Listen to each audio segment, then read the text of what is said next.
Encounter की बहुत सारी कहानियां आपने सुनी होंगी, ढेरों कहानियां तो मैंने ही आपको सुनाई, लेकिन आज जो कहानी आपको एनकाउंटर की सुनाने जा रहा हूं तस्वीरों के साथ, उसे देखने के बाद आप भी कुछ कहेंगे।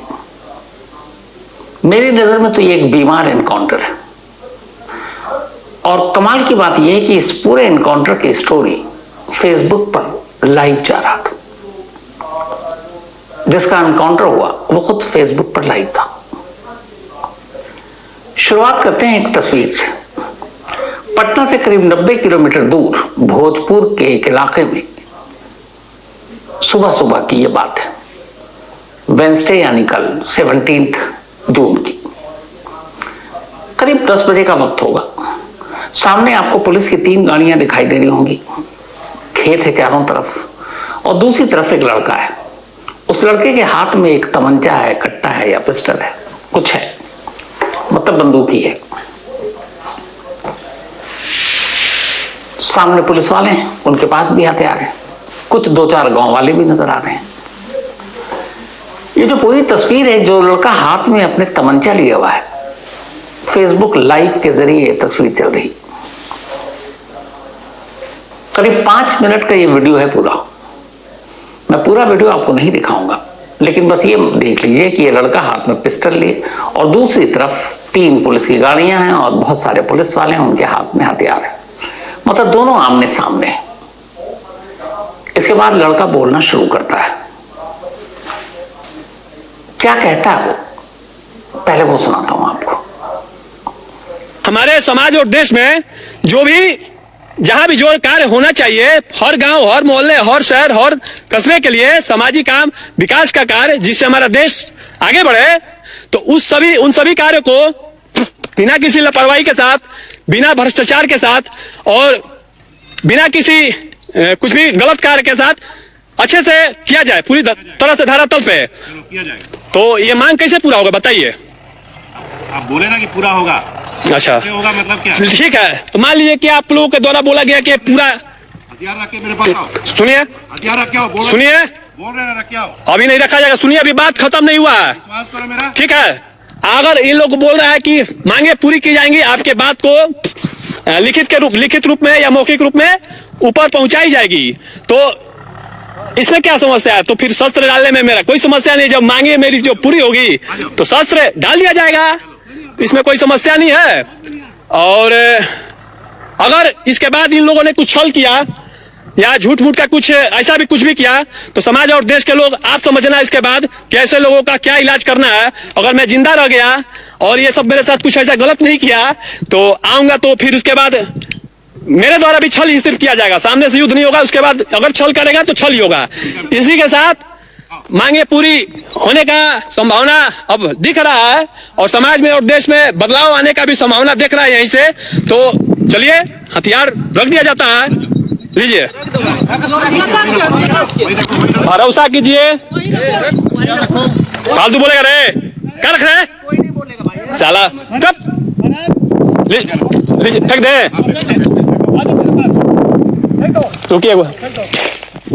तो आपने सुना, लड़के ने कहा, उसने ये भी कहा कि पुलिस वालों ने उसकी शर्तें मान ली, इसलिए अब वो अपने हथियार फेंक रहा है। और ये कहते हुए उसने अपने हथियार फेंक दिया वहीं जमीन पर। सामने पुलिस वाले खड़े हैं, उनसे कुछ दूरी पर। ये तस्वीर उसी तमंचे की है जो उस लड़के ने फेंका सामने पुलिस वाले के। लेकिन इसके बाद क्या हुआ? क्योंकि इसके साथ ही जैसे उस लड़के ने अपना तमंचा फेंका, फेसबुक लाइव बंद हो गया और अब आगे की कहानी शुरू होती है। लेकिन आगे की कहानी उसके इस तमंचा फेंकने के बाद जो होता है, उसको जानने के लिए पहले यह जानना जरूरी है कि उससे पहले क्या हुआ। तो उसके लिए फिर आपको 17 जून की बजाय 16 जून की शाम की एक तस्वीर दिखाता हूं। ये उसी लड़के का घर है और इस लड़के का नाम है भरत भूषण तिवारी। भरत भूषण तिवारी के पिता बिहार पुलिस में थे। इसने बीएससी पास किया हुआ है। 16 जून की शाम कुछ पुलिस अफसर, जिसमें सीनियर भी हैं, भरत के घर पहुंचते हैं। तस्वीर साफ है कि भरत उस वक्त बैठा हुआ है, लेटने के भी अंदाज में, लेकिन उसके हाथ में तमंचा है और ये इस वक्त जो सब कुछ रिकॉर्ड हो रहा है, तब भी फेसबुक लाइव चल रहा है। पुलिस वाले उसके पास बैठे हैं, बातें कर रहे हैं। ये बातचीत करीब 4 घंटे की होती है, वेंसडे की शाम को। 4 घंटे के बाद पुलिस वाले भरत के घर से निकल जाते हैं। पर कमाल देखिए बिहार पुलिस का कि वो निकल जाते हैं, लेकिन भरत के हाथ में जो तमंचा था वो अपने साथ लेकर नहीं जाते, बल्कि यूं ही तमंचा उसके हाथ में छोड़कर वहां से चले जाते हैं। अब बिहार पुलिस लौट गई। अब तीसरी तस्वीर आपको दिखाता हूं। यह 17 जून की सुबह की तस्वीर है, इसी घर की है।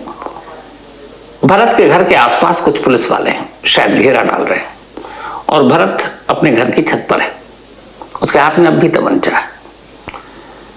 वो पुलिस वालों को धमकाता है, कुछ कहता है और कुछ गोलियां भी चला देता है। ये सब देखकर पुलिस वाले पीछे हट जाते हैं। इसके बाद जो तस्वीर में नहीं है वो ये कि छत पर से गोलियां चलाने के कुछ देर बाद जब भरत देखता है कि पुलिस वाले उसके घर के आसपास से हट चुके हैं, वो नीचे आता, अपनी मोटरसाइकिल पर बैठता है और घर से करीब 2 किलोमीटर दूर इसी जगह पर पहुंचता है जहां से ये कहानी शुरू की। जहां वो पहुंचता है वहां पुलिस की गाड़ियां पहले से थी, 3 गाड़ियां, कई पुलिस वाले, हथियार, और अब भरत के हाथ में पिस्टल और आमने सामने पुलिस वाले। 5 मिनट के बाद जब आपने देखा कि भरत ने कहा कि ठीक है मैं हथियार फेंक रहा हूं, और वो फेंक देता है, क्योंकि तस्वीर इस बात की गवाह है। इसके बाद लेकिन जानते हैं क्या होता है? इसके बाद अचानक गोलियां चलने की आवाज आती है। 3 गोली चलती है और ये तीनों गोली भरत के पैर और पेट के नीचे लगती है, और गोलियां चलाई इन्हीं सामने खड़े पुलिस वालों ने, और तब चलाई जब भरत अपना हथियार फेंक चुका था। इसके बाद घायल भरत को वहीं लोकल अस्पताल में ले जाया जाता है। ब्लीडिंग ज्यादा हो गई, उन्होंने कहा ये हमारे बस का नहीं है, आप इसको पटना ले जाइए। फिर पुलिस उसको अपनी हिरासत में लेकर पटना भागती है। 90 किलोमीटर का सफर, ब्लीडिंग ज्यादा हो गई। पटना पहुंचते ही भरत की मौत हो गई। अब जैसे ही भरत की मौत हुई, इलाके में खबर फैली, लोग गुस्से में, उन्होंने नेशनल हाईवे भी जाम कर दिया। अब तस्वीरों से साफ है कि एक शख्स हाथ में तमंचा लिए हुआ है और पुलिस को दिखा रहा है, तान रहा है, ऊपर से गोली भी चलाई है। तो फिर लोग इसके लिए इतना गुस्से में क्यों है? पुलिस पर हथियार तानना अपने आप में जुर्म है। लेकिन इसकी असली कहानी आप सुनेंगे तो फिर लगेगा कि नहीं, भरत कोई उग्रवादी, आतंकवादी, अपराधी नहीं था। पर अब असली कहानी आपको सुनाऊं उससे पहले 16 जून जब पुलिस 4 घंटे तक वहां बैठी, फेसबुक पर लाइव चल रहा था, सोशल मीडिया पर आ गया। उसके बाद भोजपुर पुलिस के एसपी ऑफिस की तरफ से, एसपी की तरफ से, सुपरिंटेंडेंट ऑफ पुलिस की तरफ से एक प्रेस रिलीज जारी की जाती है। इस प्रेस रिलीज को आपको पढ़ाना चाहता हूं। इसमें लिखा है कि सोशल मीडिया पर एक वीडियो वायरल है, लेकिन असल में वो लड़का जो पुलिस के सामने पिस्टल लिया हुआ था वो मानसिक रूप से बीमार है, और उसे इलाज के लिए,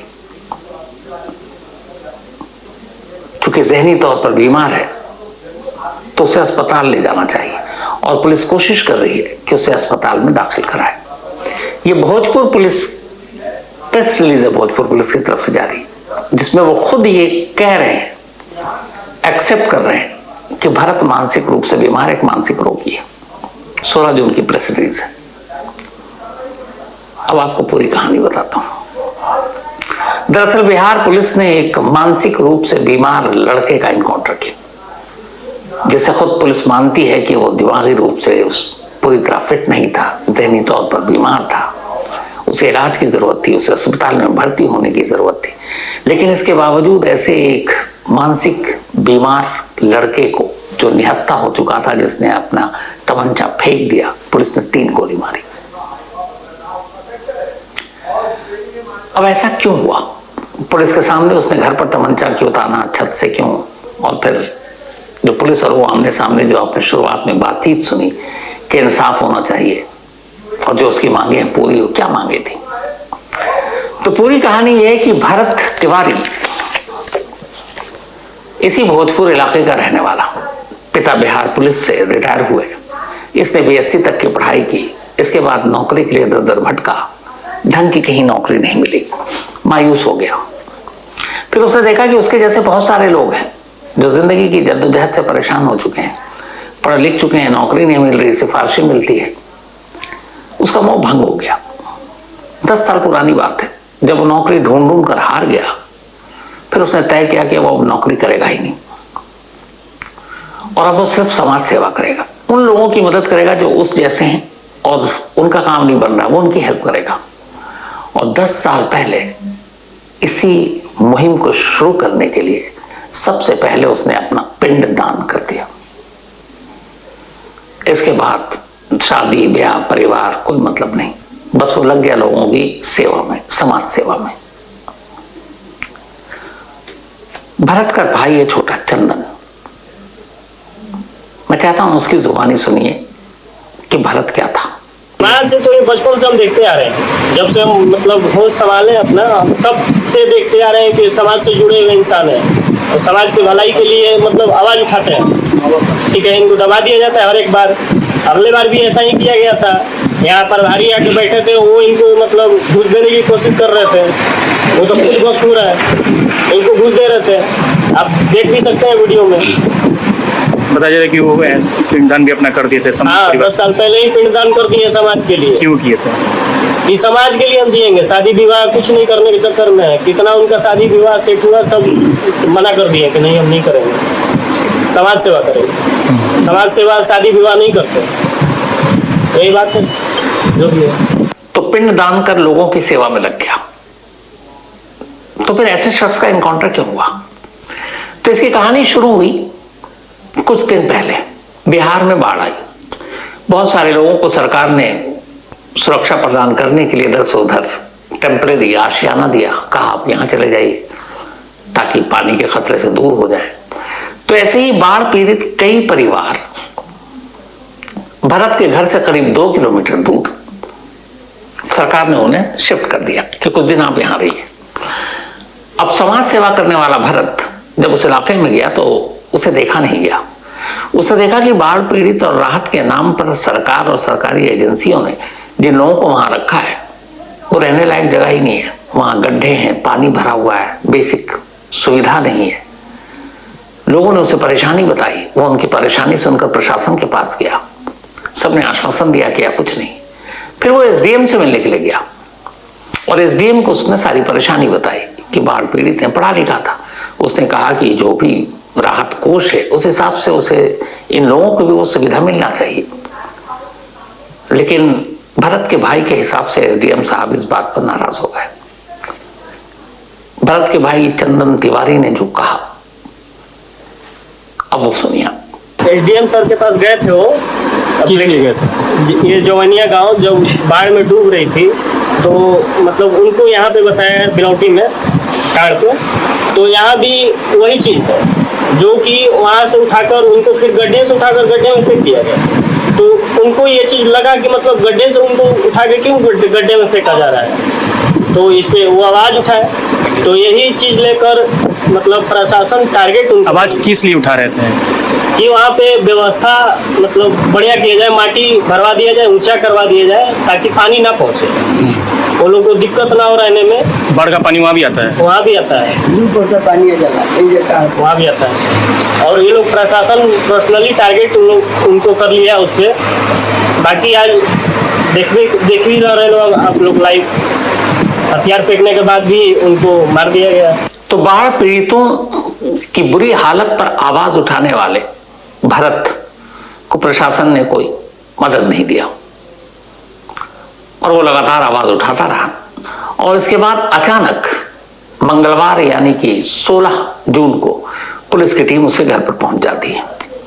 अब यहाँ एक सवाल है, भरत अपने घर पर है, भरत के पास एक तमंचा है, हथियार रखना गलत है, लाइसेंस तो था नहीं, लेकिन घर की चारदीवारी के अंदर वो तमंचा लेकर बैठा है, ये पुलिस को जानकारी किसने दी? क्योंकि पुलिस पहुंची। तो कहीं ना कहीं भरत के भाई चंदन का ये इल्जाम कि जब वो बाढ़ पीड़ितों की आवाज उठा रहा था तो प्रशासन को, एडमिनिस्ट्रेशन को ये बात उसकी पसंद नहीं आई और वो बार बार जा रहा था। तो उन्हें लगा, कई बार धमकाया भी, खुद कैमरे पर कहा है भरत के भाई ने, उसे रिश्वत तक देने की कोशिश की गई कि अपना मुंह बंद रखो, लेकिन वो खामोश नहीं रहा। तो इसीलिए मंगलवार की शाम को वहां पुलिस पहुंचती है। जब पुलिस पहुंचती है तो अपने हाथ में तमंचा लिया हुआ है। अब पूरे घर वाले, पूरे इलाके के लोगों के हिसाब से उसकी मानसिक हालत ठीक नहीं है, वो विचित्र इंसान है। उसके अलग अलग एक तरह से परिवर्तन आता रहता है उसके मूड में। तो पुलिस वाले पहुंचते हैं, पुलिस वाले के सामने 4 घंटा वो बातें करता है, पुलिस वाले चले जाते हैं। अब अंदाजा लगाइए कि एक लड़का जिसके पास अवैध हथियार है, बेशक मानसिक रूप से अगर वो रोगी है मानसिक, तब तो और खतरनाक है, वो कुछ भी कर सकता है, घर वालों को भी अपने नुकसान पहुंचा सकता है। तो पुलिस का पहला फर्ज क्या था? जब 4 घंटे बैठे तो किसी तरीके से, किसी हिकमत से उससे वो हथियार छीनना चाहिए, बिना किसी को कोई नुकसान हो उसके जरिए। लेकिन पुलिस ने ये नहीं किया। 4 घंटे तक वहां बैठी रही, फेसबुक लाइव चलता रहा, पुलिस बातें करती रही। उसके बाद लास्ट में कहती है अच्छा ठीक है, ख्याल रखो, हथियार मत चलाना, और कहकर चली गई, ऐसे जैसे लाइसेंसी हथियार है। अगर पुलिस उन 4 घंटों में भरत से वो हथियार उसका छीन लेती किसी भी तरीके से, तो शायद इस एनकाउंटर की नौबत भी नहीं आती। तो ये पहली गलती थी भोजपुर पुलिस की, हथियार बिना लिए हुए चले गए। अगले दिन फिर उन्होंने उसके घर के इर्द गिर्द घेरा कसना शुरू किया, तो उसे फिर गुस्सा आया। फिर वो जब चले गए तब वो बाहर निकला और फिर उसे रास्ते में घेरा, उससे कहा हथियार फेंक दो। जब उसने फेंक दिया तो फिर उसे गोली मार दी। अब एक और सबूत दिखाता हूं इस भोजपुर पुलिस के कारनामे का। जब भरत के एनकाउंटर में मौत हो गई, लोग गुस्से में आए, तो भोजपुर पुलिस ने एक और प्रेस रिलीज जारी की और उसमें यह लिखा कि भरत ने पुलिस वालों पर गोली चलाने की कोशिश की और इसीलिए जवाब में पुलिस ने गोली चलाई और उसके पैरों में गोली मारी। लेकिन जानते हैं, इस प्रेस रिलीज को जो अब आपको दिखा रहा हूं, इसको डालने के कुछ ही देर के बाद भोजपुर पुलिस ने इसे डिलीट कर दिया, सोशल मीडिया से हटा दिया। लेकिन ये किसी ने सेव कर लिया था।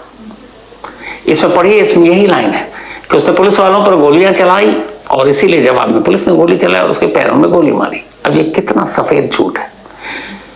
फेसबुक लाइव में साफ है कि भरत ने हथियार डाल दिए, पिस्टल फेंक दिया, तस्वीर है, वीडियो है, पुलिस वालों के सामने वो जमीन पर वो पिस्टल उसका पड़ा हुआ है। पूरे फेसबुक लाइव में कहीं भी उसने गोली नहीं चलाई और फेसबुक लाइव खत्म होने के बाद पिस्टल उससे दूरी पर है। तो भोजपुर पुलिस ने ये रिलीज जल्दबाजी में तो जारी कर दी जब उन्हें एहसास हुआ कि इसके तो सबूत है फेसबुक लाइव पर कि उसने गोली तो चलाई नहीं बल्कि पिस्टल फेंक दिया।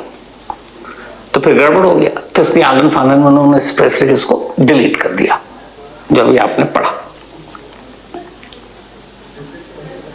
एक दिमागी रूप से बीमार शख्स को क्या इस तरह से मारना, मेरी नजर में तो ये एक मर्डर है। भरत की गलती थी, पिस्टल हाथ में, तमंचा हाथ में लेकर कानून के रखवालों को आप तानेंगे, दिखाएंगे, वो गलत है। लेकिन आप सामने ये भी देखिए कि वो लड़का दिमागी रूप से बीमार है। खुद पुलिस अपने बयान में कह रही है कि उसे दिमागी इलाज की जरूरत है, मानसिक अस्पताल, मानसिक रोगी अस्पताल में भर्ती कराना हम कोशिश कर रहे हैं, और उसके बावजूद उसे एक नहीं 3 गोली मारी। तो असली बीमार कौन, भरत या भोजपुर पुलिस? एक बीमार शख्स हो, एक निहत्थे शख्स को जिसने हथियार डाल दिया, फेंक दिया, आप आसानी से काबू में कर सकते थे, लेकिन 3 गोली मारी और उसकी मौत हो गई। क्या कीजिएगा? और आवाज क्या, वो सिर्फ सिस्टम को लेकर उठा रहा था। पूरे इलाके में लोगों में गुस्सा है, सवाल पूछ रहे हैं, ये भी कह रहे हैं कि एक मर्डर है। भरत की लाश के साथ उन्होंने नेशनल हाईवे पर जाम भी लगाया, लेकिन होना तो कुछ है नहीं।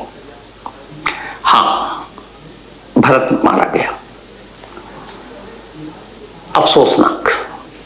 मैं कहता हूं इस पूरी कहानी पर, जो कि आपको सबूत के साथ दिखाया है, तमाम वीडियो, प्रेस रिलीज, अपनी राय जरूर दीजिएगा ताकि आपकी राय लोगों तक पहुंचे होगी।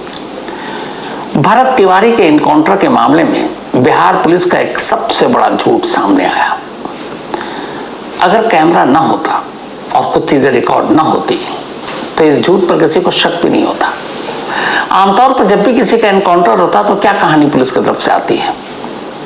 वही 2-3 घिसी पिटी लाइनें। पहली, कि अपराधी को हम ले जा रहे थे, उसने पुलिस वालों के हथियार छीने, गोली चलाने की कोशिश की, आत्मरक्षा में हमने गोली चलाई, अपराधी मारा गया। दूसरी, कि अपराधी सामने था, पुलिस वाले ने कहा हथियार डाल दो, हमने उसे कहा सरेंडर कर दो, वो माना नहीं, उल्टे पुलिस वालों पे गोली चलाने लगा, इसलिए हमने उसे गोली मार दी। तीसरा, अपराधी पुलिस की गिरफ्त से भाग रहा था, हमने उसे रुकने के लिए कहा, वार्निंग दी, लेकिन वो रुका नहीं। जवाब में हमने गोली चलाई उसे पकड़ने के लिए और वो मारा गया। यही सारी दलीलें घूम फिर के यही 2-3 होती हैं, चौथा पांचवा कुछ नहीं होता। भरत तिवारी के मामले में बिहार पुलिस मार खा गई, और ये बताने के लिए, साबित करने के लिए आज आपको 2 चीजें दिखाऊंगा जिससे बिहार पुलिस का पूरा झूठ खुल जाएगा। सबसे पहले इस तस्वीर को देखिए। 17 जून की ये तस्वीर है। इस तस्वीर में ये साफ है कि सामने पुलिस वाले खड़े हैं, पुलिस की जिप्सियां हैं, और दूसरी तरफ जो पहले भी हमने आपको दिखाया, एक सिर्फ पिस्टल नजर आ रहा है और एक आवाज आ रही है। ये पिस्टल इस वक्त भरत तिवारी के हाथ में और आवाज उसी की है। वो लगातार पुलिस वालों से कुछ कह रहा है, अपनी मांगे मानने की बात कर रहा है, आश्वासन भरोसा देने की बात कर रहा है, और काफी देर के बाद आखिरकार भरत तिवारी कहता है ठीक है चलिए अब मैं हथियार फेंक रहा हूं। पहले ये शॉर्ट वर्जन इसका देखिए, जो शॉर्टर वर्जन है, आखिर में कैसे वो हथियार फेंक रहा है और क्या कहकर फेंक रहा है, इसे आप सुनिए भी और देखिए भी। बदलाव आने का भी संभावना देख रहा है यहीं से, तो चलिए हथियार रख दिया जाता है। लीजिए,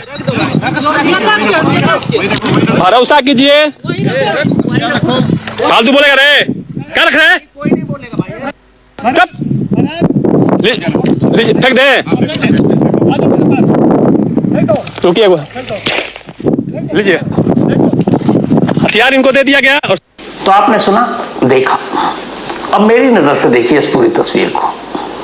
आखिर में भरत कहता है कि ठीक है मैं हथियार फेंक रहा हूं। उसने हथियार, ये जो पिस्टल है, हवा में उछाला और जाकर जमीन पर गिरी। अब जहां पर ये पिस्टल गिरी है वहां पे करीब 5 पुलिस वाले खड़े हैं, ज्यादा भी हैं, कुछ शायद कैमरे में दिख नहीं रहे।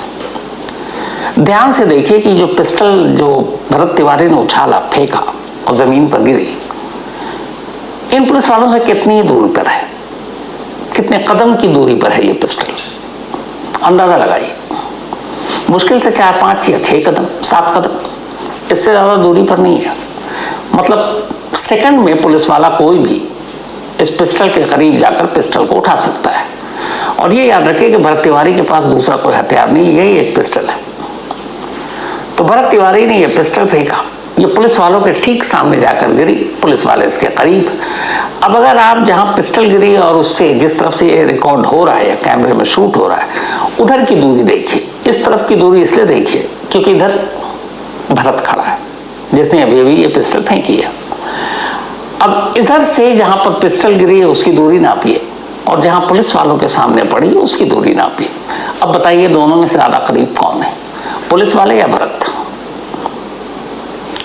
2-3 बार इस तस्वीर को आप देख लीजिए और दूरी नाप लीजिए। पहले पुलिस वालों की पिस्टल से दूरी कितनी है, और दूसरी तरफ जिधर से फेंकी गई है वहां पे अभी भी भरत खड़ा हुआ है, वहां से इस पिस्टल तक की दूरी कितनी है।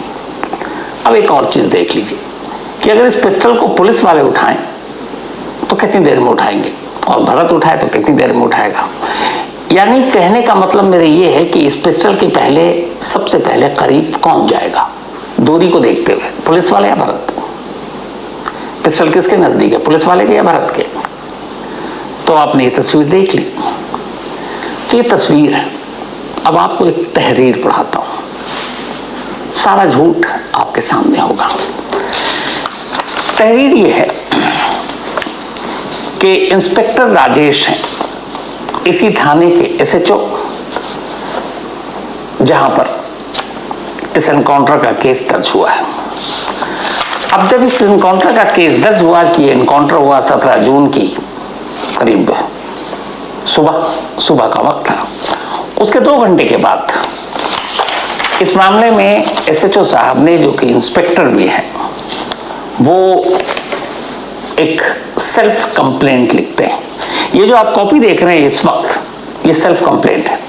इनका नाम है इंस्पेक्टर राजेश मलाकर, नाम लिखा हुआ उस कंप्लेंट में, आप देखिएगा। और एसएचओ भी हैं और ये इंस्पेक्टर भी हैं, राजेश मलाकर। इस पर टाइम भी दिया हुआ, दोपहर 12:20 पर। यह सेल्फ स्टेटमेंट यानी कि उनका अपना बयान जो लिखा गया भरत तिवारी के एनकाउंटर को लेकर। एक कानूनी दस्तावेज है, एक पुलिस की तरफ से लिखा गया। और पुलिस भी कौन? SHO, inspector. और वो भी कौन? जो उस एनकाउंटर के वक्त वहां मौजूद है। वो क्या लिख रहा है? अब इस कंप्लेंट की कॉपी आपने देखी, काम की चीज अब आपको पढ़ाता हूं। सेल्फ स्टेटमेंट में इंस्पेक्टर साहब लिखते हैं कि काफी समझाने के बाद भरत तिवारी आखिरकार मानता है और अपने सामने कुछ दूर आगे अपना पिस्टल फेंक देता है। पर जैसे ही पुलिस का एक जवान भरत के फेंके गए पिस्टल को जब्त करने के लिए आगे बढ़ता है, भरत तेजी से दौड़ता है, लपकता है और पिस्टल उठा लेता है। इसके बाद वो पुलिस वालों पर फायर कर देता है। उसने 2 फायर किया। इसके बाद अब पुलिस अपने बचाव में 4 गोली चलाती है, कमर के नीचे, पैरों का निशाना लेकर। ये एसएचओ साहब का सेल्फ स्टेटमेंट है, इंस्पेक्टर राजेश मलाकर का, उसी थाने के। ये कोई प्रेस रिलीज या प्रेस नोट टाइप की चीज नहीं है। ये उस घटनाक्रम को लेकर जो रिपोर्ट दी जाती है, ये उसका दस्तावेज है। क्या आप अपना सेल्फ स्टेटमेंट दीजिए, अपना बयान दिखाइए। अब इस बयान को पढ़ लिया, अब फिर से वापस उस तस्वीर को आपको दिखाता हूं। इंस्पेक्टर राजेश कह रहे हैं कि काफी समझाने के बाद भरत तिवारी ने अपना पिस्टल सामने की तरफ फेंका, लेकिन इससे पहले फेंका, उसके बाद जैसे ही एक पुलिस वाला उस पिस्टल को उठाने के लिए आगे बढ़ा, उससे पहले ही बहुत ही तेजी से लपकता हुआ भरत आगे आता है, पिस्टल उठाता है और सामने वाले जो पुलिस वाले मौजूद हैं उन पर गोली चला देता है। जवाब में गोली पुलिस चलाती है और इस तरीके से भरत घायल होता है और फिर बाद में उसकी मौत हो जाती है। तो अब ये दोनों चीजें आपके सामने रखती हैं। मुझे लगता है कि शायद जब इंस्पेक्टर साहब ने ये सेल्फ स्टेटमेंट लिखा तो उन्हें पता नहीं था कि ये पूरा एक्शन है ये कैमरे में रिकॉर्ड हो रहा है, फेसबुक लाइव चल रहा है। तो उन्होंने शायद ये ध्यान से देखा ही नहीं कि पिस्टल किसके ज्यादा करीब है, पुलिस वालों के या भरत के। कौन वहां पहले लपक कर पहुंच सकता है, कौन जल्दी पहुंच सकता है। ये अगर वीडियो देख लेते तो शायद वो ये बयान लिखते ही नहीं। लेकिन अंधेरे में उन्हें लगा होगा कि ऐसे बयान तो हम पुलिस वालों के लिए बाएं हाथ का खेल, हर एनकाउंटर के बाद लिखते हैं, चलो ये भी लिख देते हैं। लेकिन चोरी पकड़ी गई। और यह है बिहार पुलिस का सबसे बड़ा झूठ ये कि भरत पिस्टल फेंकने के बाद दोबारा पिस्टल की तरफ लपकता है, उठाता है और पुलिस वालों पे गोली चलाता है और पुलिस वाले अपने बचाव में उस पर गोली चलाते हैं। लेकिन यहाँ तस्वीर साफ दिखा रही है कि ये पिस्टल जब भरत फेंकता है उसके बाद ये पिस्टल पुलिस वालों के ज्यादा करीब है या भरत के। भरत इतनी तेजी से दौड़कर पिस्टल की तरफ लपके और सामने पुलिस वाले हथियारबंद खड़े हुए और उसे लपकता देखते रहे, दौड़ता हुआ देखते रहे और कुछ ना करें, पिस्टल भी ना उठाए, इंतजार करें कि भरत आएगा, पिस्टल उठाएगा, उनके ऊपर गोली चलाएगा और फिर हम उस पर गोली चलाएंगे और उसे मार देंगे। क्या बेवकूफ़ी है। मतलब इसके लिए बाकी कुछ दलील और बाकी कुछ सबूत देने की जरूरत है नहीं। तस्वीर आपके सामने है, हाथ कंगन को आरसी किया, पिस्टल जमीन पर है, पुलिस वाले सामने हैं, भरत की दूरी नाप लीजिए, पुलिस वालों से भी नाप लीजिए। यह है बिहार पुलिस का सबसे बड़ा झूठ। अब आपको एक दूसरे साहब से मिलाते हैं। ये सुधांशु कुमार साहब है, बिहार पुलिस के एडीजी, लॉ एंड ऑर्डर, कानून व्यवस्था देखते हैं, additional director general of police Bihar के। 5 दिन बाद भरत तिवारी के एनकाउंटर के पहली बार किसी बिहार के पुलिस अफसर ने स्टेटमेंट दिया सामने आकर कैमरे पर। अभी तक सारे पुलिस वाले खामोश थे। पहली बार एडीजी लॉ एंड ऑर्डर आते हैं और जवाब देते हैं। कमाल है। सुधांशु कुमार जी कहते हैं कि एनकाउंटर का सपोर्ट तो नहीं करते, लेकिन पुलिस को अधिकार है एनकाउंटर करने का और इसीलिए पुलिस एनकाउंटर करती है। फिर उन्होंने इसके ऊपर पूरी अपनी बात रख दी। तो मैं चाहता हूं कि एक बात, बहुत ज्यादा लंबी बात नहीं है, मिनट से भी कम का है, Sudhanshu Kumar ADG law and order क्या कह रहे हैं ये आप सुनिए। जहां भी हमारी अपनी जान को खतरा होगा वहां सेल्फ डिफेंस में पुलिस जो है वो आत्मरक्षार्थ गोली चलाती है,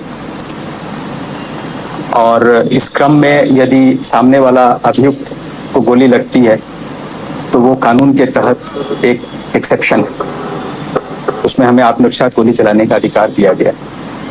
तो सेल्फ डिफेंस यानी आत्मरक्षा में कानून ने इन्हें ये अधिकार दे रखा है कि वो अपनी हिफाजत के लिए गोली चला सकते हैं, एनकाउंटर कर सकते हैं, और ये अधिकार मिला हुआ है, इस पर कोई सवाल नहीं है। ऐसे कई जेन्युइन केसेस होते हैं जहां पुलिस वालों की जान खतरे में है और उनको बदले में गोली चलानी पड़ती है, और हम सब मानते हैं कि उस सिचुएशन में ये बिल्कुल सही है। लेकिन भरत तिवारी के मामले में कहां से सही है? जैसे ही उन्होंने इस अधिकार की और सेल्फ डिफेंस आत्मरक्षा के बारे में बताया, एक रिपोर्टर ने सवाल पूछ लिया, लेकिन सर कैमरा तो ये दिखा रहा है कि भरत तिवारी निहत्था था, तो यहाँ सेल्फ डिफेंस आत्मरक्षा कहां से आ गई? कौन से पुलिस वाले को खतरा था जो पुलिस वालों को गोली चलानी पड़ी? अब जैसे ही ये सवाल आया, अब तक एनकाउंटर पर ज्ञान देने वाले हमारे एडीजीपी साहब अब अपना रुख बदलते हैं और कहते हैं देखिए मामले की जांच होगी, judicial commission, Patna high court के कोई रिटायर्ड जज इसकी जांच करेंगे। तो इस पे मैं क्या बोलूं?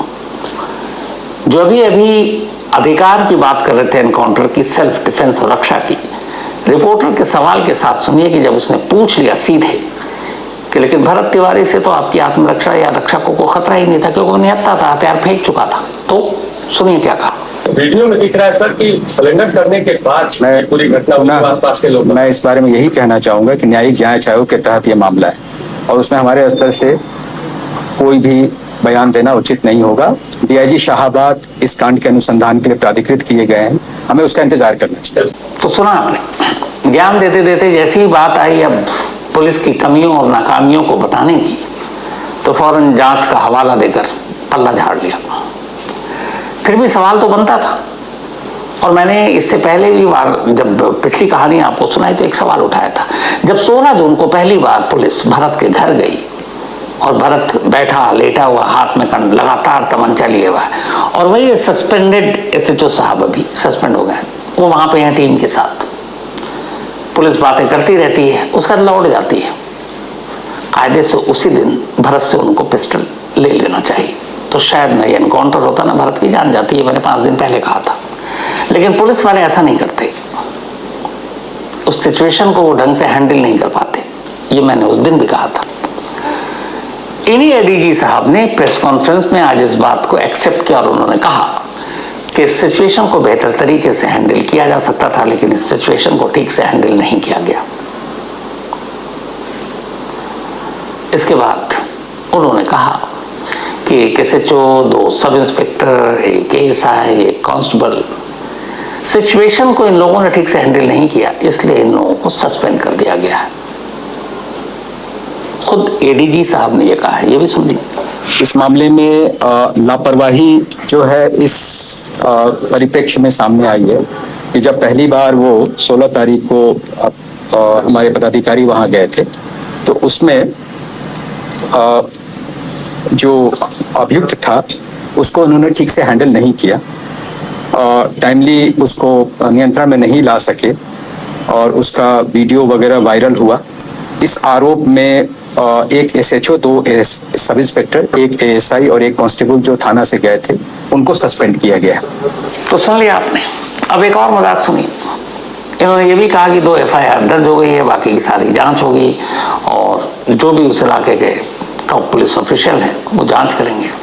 कमाल ये है कि कुछ पुलिस वाले एक निहत्थे को गोली मारकर एनकाउंटर के नाम पर उसका मर्डर कर चुके हैं। अब बाकी के जो पुलिस अफसर हैं वो इस बात की जांच करेंगे कि भरत तिवारी की मौत सही थी या गलत। कौन भरोसा करेगा ऐसी जांच पर? तो ये सब आईवॉश है। लेकिन अब जो कहानी सामने आ रही है वो यही है कि इस पूरे इलाके का जो सिस्टम था, जो एडमिनिस्ट्रेशन थी, वो सारे के सारे भरत तिवारी के बार बार लोगों की सुविधाओं को लेकर जो आवाज उठाता था उससे नाराज थे। और आखिरी जो कील साबित हुई वो ये कि कुछ बाढ़ पीड़ित वहां पर आकर बसाए गए कि हमने इनको वहां पे सुरक्षित निकाल कर कहीं और तब तक इनका एक अस्थायी आशियाना दे दिया है। लेकिन उन लोगों ने कहा भैया हमें तो गड्ढे में घर दे दिया है, हल्की सी बारिश होती है गड्ढे में पानी भर जाता, सांप निकलता, हम लोग कहाँ जाए, परिवार, बच्चे, बीवी। अब समाज सेवा के नाम पर भरत इधर उधर घूमता रहता था, उन्होंने उससे शिकायत की। इसी बात को लेकर वो एसडीएम से लेके बाकी प्रशासन के लोगों से बार बार जाता मिलता, मोबाइल पर बातचीत करना उसका, वीडियो बनाना उसका शौक था। लेकिन बार बार जाने के बावजूद भी प्रशासन जागी नहीं, उल्टे उससे नाराज हो गई। और अब खबर यही कि 16 जून को जब पुलिस पहुंची थी तो यही सब वजह थी कि तुम नेता बन रहे हो, तुम हीरो बन रहे हो। हालांकि 10 साल पहले वो अपना पिंडदान खुद कर चुका था और अब उसका एक लेटेस्ट वीडियो भी आया है, मतलब सोशल मीडिया पर भी है, जिसमें खुद भरत ने ये कहा था कि मैं अपना देह दान भी कर रहा हूं, मेरी मौत के बाद मतलब दान कर दिया जाए। और उसमें वो नाम भी लेता है, पहले आर्मी वालों को दिया जाए, फिर प्रशासन के लोगों को दिया जाए, फिर गरीबों को दिया जाए, जनता को दिया जाए। वो क्या था वो भी आप सुनिए। मेरे इस त्याग बलिदान के बाद मेरे इस शरीर को दान कर दिया जाए। इस पर सबसे प्राथमिकता हमारी देश की सेना, हमारे आन बान शान भारतीय सेना, इंडियन आर्मी को दान कर दिया जाए। दूसरे स्थान पर प्रशासन को, तीसरे स्थान पर पब्लिक को, उसमें भी जो गरीब लोग हैं, असहाय हैं, मजबूर हैं,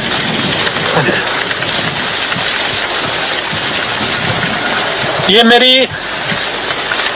यही सिर्फ अंतिम इच्छा मेरी यही है। तो बताइए, एक शख्स जिसका कोई क्रिमिनल रिकॉर्ड नहीं, आमतौर पर इनकाउंटर होता है तो कुछ रिकॉर्ड भी तो होता है, इसका कोई क्रिमिनल रिकॉर्ड नहीं है, ये सिर्फ लोगों की भलाई में लगा रहता है या प्रशासन से जाकर दूसरों की मुसीबतों को शेयर करता है, बताता है, कहता मदद कर दीजिए। और फिर हर्ष ये कि पहले गोली मारी जाती है, फिर कहानी गढ़ी जाती है, फिर कहा जाता है कि वो पुलिस वालों पर गोली चलाने वाला था, जबकि ऐसे बहुत सारे चश्मदीद हैं। क्योंकि इस पुलिस वालों ने जब गोली चलाई कैमरा बंद था, लेकिन बहुत सारी आंखें वहां खुली हुई थी जो लोकल थे।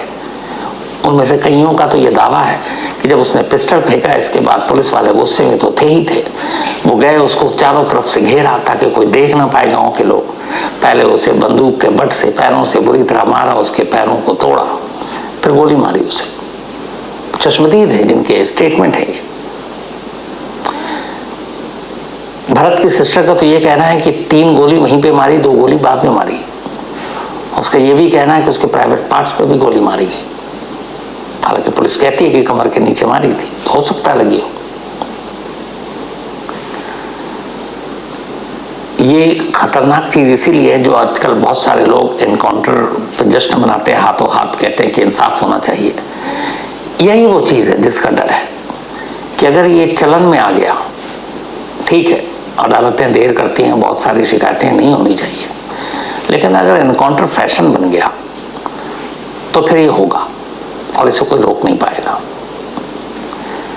जितना गुस्सा भरत तिवारी के एनकाउंटर को लेकर इस वक्त है, सीधे सीधे जो लोग मर्डर बता रहे हैं, वो इसी वजह से है कि इस बार गलती ये हुई कि ना तो वो कोई टेररिस्ट है, ना कोई वो क्रिमिनल है, ना कोई भगोड़ा था। एक आम लड़का था, एक आम नौजवान था, ऊपर से मानसिक रूप से बीमार था। और ऐसे शख्स को निहत्या अगर कोई गोली मारेगा तो फिर आवाज तो उठेगी। बिहार सरकार ने हालांकि कहा है कि हमने एक पटना हाई कोर्ट के रिटायर्ड जज की अगुवाई में न्यायिक जांच करेंगे, जुडिशियल इंक्वायरी, पर अभी तक कौन करेंगे इसका भी ऐलान नहीं हुआ। आप इससे अंदाजा लगा दीजिए कि रिटायर्ड जज वो कौन है, कब से जांच शुरू होगी, कोई पता नहीं। उधर कुछ पुलिस वाले भी जांच करेंगे, इन सब की भी रिपोर्ट क्या आएगी ये आप हम सब पहले से जानते हैं। 5 पुलिस वाले को जरूर सस्पेंड कर दिया कि शोर इतना है, लेकिन सिर्फ एसएचओ को और 2 सब इंस्पेक्टर को, एक एसआई को करने से क्या हो गया इंसाफ। फिर ये जो बड़े अफसर है, ये एसपी, डीएसपी, और नाम डीएसपी का भी आ रहा है कि डीएसपी के कहने, परिवार ने तो सीधा इल्जाम लगाया कि डीएसपी के कहने पर ये सब कुछ हुआ। लेकिन इन लोगों को बख्श दिया गया, क्योंकि बड़े लोग हमेशा बच के निकल जाते हैं, मारे जाते हैं छोटे पुलिस वाले। मुझे नहीं लगता कि भरत तिवारी के एनकाउंटर के मामले की जांच के बाद कुछ ऐसा होगा जो चौंकाने वाला। तो फिलहाल कहानी में इतना ही। अब आपसे मुलाकात होगी कल रात 9 बजे किसी नई कहानी के साथ। तब तक अपना और अपनों का ख्याल रखिएगा। Thank you very much.